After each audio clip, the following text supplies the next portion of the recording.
The Sounders' last practice before taking on the Portland Timbers is in the books.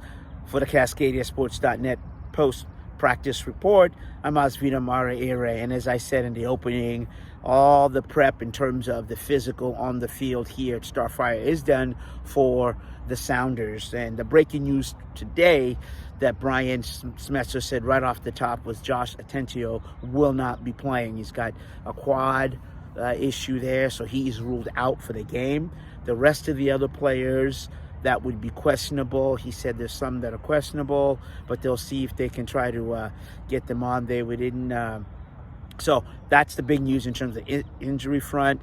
Other than that, here's the B-roll kind of coming from Brian Smetzer on what exactly the Sounders need to do to get a win down in Portland. It's another big rivalry week all across the league, but I think our rivalry is pretty darn good.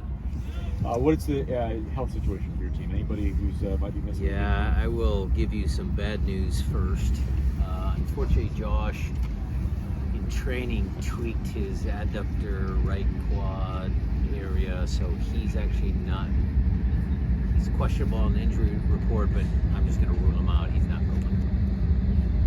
So everybody else, all the questionable guys are going. We'll everything else is okay, but Josh is out. Yeah, we know Portland's a counter transition type team. They almost cede possession by design.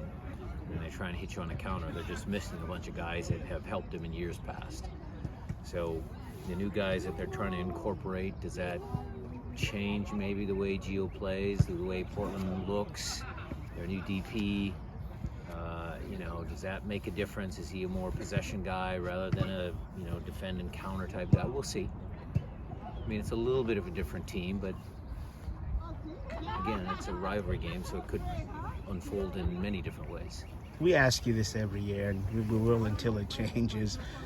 The away team seems to have kind of they've won 3 in a row, so that doesn't, let's throw that out the window. Away team, let's just call it like it is. We need to get back on track. It seems the longer passes over the top are just because, look, you got Jordan Morris, Leo Chu, they're super fast. Christian on the right-hand side does that little check and move, or when the ball comes square, Christian gets in behind. We've always had long passes in our kind of the way we want to play. But what I would say, a lot of our focus has been trying to get balls in between the lines, just breaking a line of pressure, and there common sense applies. Look, if you have one pass that breaks 2 lines of your opponent's defense, that's great. If you just break 1 line, that's okay. Sometimes that triggers other movements. And you always want to be careful about square passes or back passes because that invites pressure from a lot of teams. So are you looking for more of, when you're trying to break the 1 line or 2 line, for the person with the ball to be able to read that, or do you need players to make opening runs? You need players sometimes to just stay in the pockets and have a little patience in their movement, and you obviously need the guy with the ball to find those passes. Okay, there it is. You heard Brian Smetzer talking a little bit about, what the Sounders need to do to get a result in Portland, and how the rivalry has just been, intense, and is always one that one of the greatest in MLS, the league itself. So what do the Sounders need to do to get a result down there? I think that they'll have to continue to play the good defense that they have been playing, that is good marking, and obviously set pieces are going to be critical, right? In all these games, in any sport, the set pieces are the key.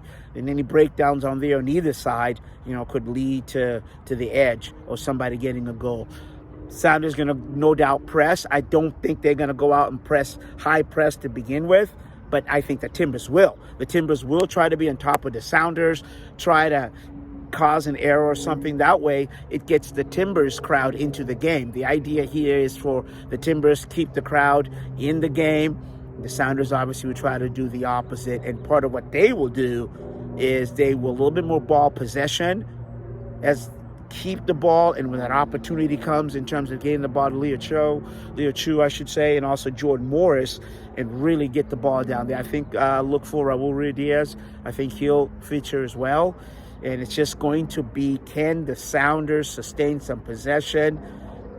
Timbers like to counterattack, and can the Sounders counterattack on that? And those are some of the, inside the game. Ball possession, good defense, and getting the ball up the field with intentional passes, and then breaking that first line. You heard Brian Spencer talk about that. Hey, if we can get that first pass past the first line of defense, then it's all open. So look for that midfield battle in terms of who's able to have the possession and break those lines. For the CascadiaSports.net Seattle Sounder practice report, and I would say Portland Timbers preview, I'm Osvita Mara Ere.